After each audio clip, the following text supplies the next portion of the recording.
At that time, we were crossing over. So that was when we were going from no student fees to student fees. So that was a debate, that was an argument, it was still being talked about at the time. So that was a kind of a fear. But it was a strange one because it didn't affect the students that we had. It affected the students that would be coming through. So there were little things that we supported the local colleges in Bournemouth. Bournemouth's a small town, so the colleges and the university did a lot side by side. So we supported the colleges because the colleges were fearful that the guys leaving there at 17/18 were about to go and face tuition fees for the first time. I remember that being the big debate at the time. I suppose at school and at sixth form, I was involved in just, in everything from school plays to being head boy as well at sixth form. So all of that meant I was more involved in education than just being on the receiving end of the studies. So I wanted to be involved. But I think the main kind of point where I thought I'm going to run for president was when I realised I loved Bournemouth, I loved the university, I loved the atmosphere, I loved the way in which people were, I suppose, the energy, the community, the feeling of being by the beach as well. And I just felt really passionate about it as a university, as a product, and wanted to be more involved in the students' and life there.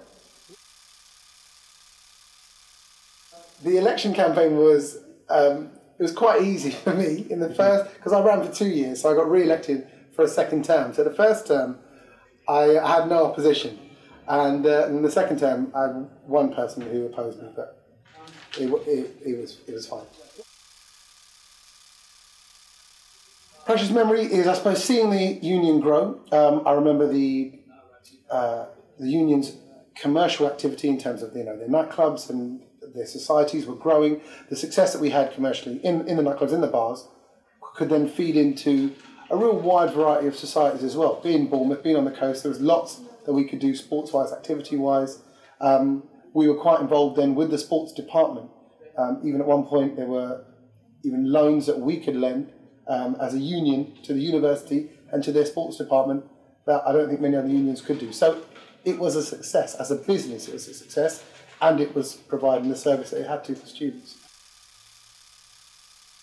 I suppose, again, confidence that was built up through studying performing arts at A-level and drama before then. And then when you're at the union, you're trained in many different fields that have, I would say, are more important to, are more key to everything that I do now than any of the drama and performing arts I did before then. So you're trained in speaking in public and how to communicate and all those kind of various aspects that I think lend themselves really well to presenting. And confidence was high. When you've just been elected as president and you feel that people believe in you and you're in a key position, then actually going in front of camera or speaking to people on a microphone and on a radio station, it's no big deal. You feel fearless. Hugely influential. Everything from not only, like I said, communication and management skills, and I'll even directly credit two people: Geoff Cook, who was a key trainer at NUS at the time, and a guy called Alan James, who was my general manager at the Students' Union. The relationship I had with them, it wasn't a distant relationship by any means. It was very close, and we were quite intertwined in terms of my development as a person, how I communicate, how I treat other people, how I manage tasks, and the kind of person that I then became as I got older. You're at a key age, even though you think you're grown up at 21, 22 years old, you're not. And actually that's when you're learning your key lessons in life. And they were a part of teaching me mine.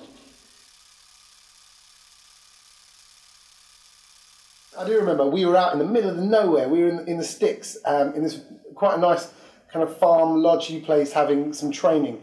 And but it was about an hour away from a club I did, also in the middle of nowhere. And I remember having the training session all day, going to DJ till about 2, 3 o'clock in the morning, and coming back for about 4 or 5, and then being up for 9. Yes, I remember that, but that was, and again, DJing is what I then went into when I moved to London after presidency, with the skills of all the things I learned from the training session. So my life kind of was a combination of that day that you're describing. That's what I carried on doing for the rest for a few years after that. No, they were hard work. Firstly, what I'll say is that I only started DJing is because of the DJ Society. So the society at the union had a night at a small club, very small club, and me and a good friend of ours DJed there. A few people came along. The club gave us a regular slot. People heard about us because again, Bournemouth's a small town, and that the DJing sort of spread. So it was through a union society that came about. But then while I was working as president, yeah, you would DJ 3 or 4 nights a week. It was tough, but to be honest, I had a different energy when I was 20, 21 years old. I could do it. You could operate in 4 or 5 hours, 3 or 4 hours sleep a night. Can't do that anymore.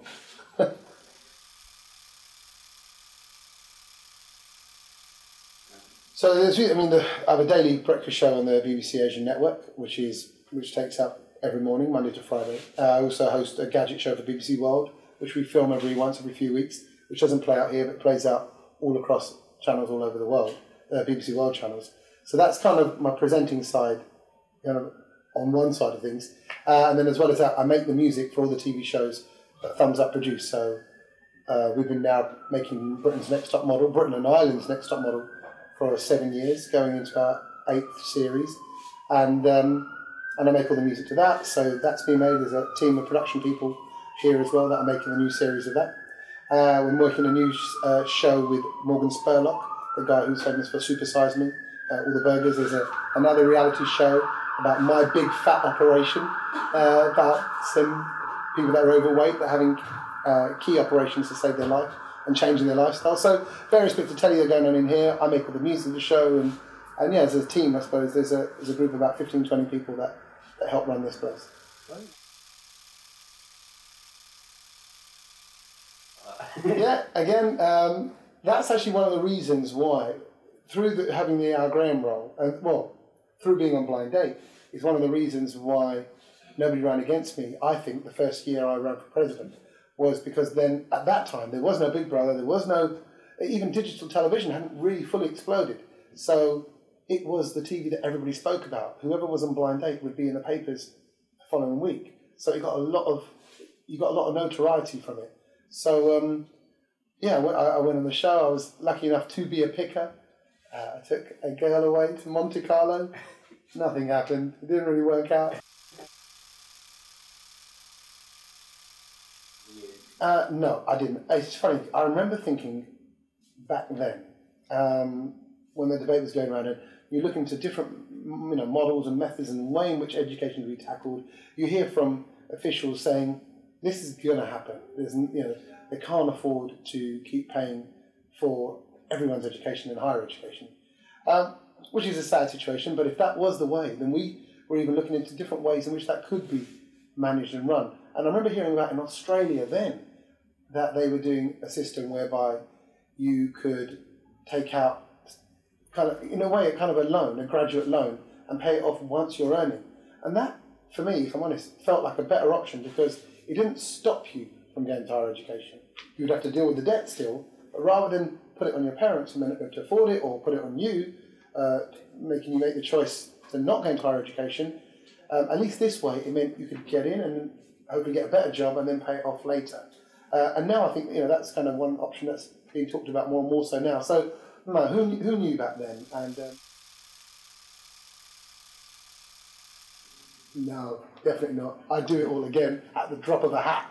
I had some good times at university and whilst in the president's seat. There's lots of people that you meet. There's lots of like-minded people that you meet as well. Fellow presidents from other universities. You share big ideas.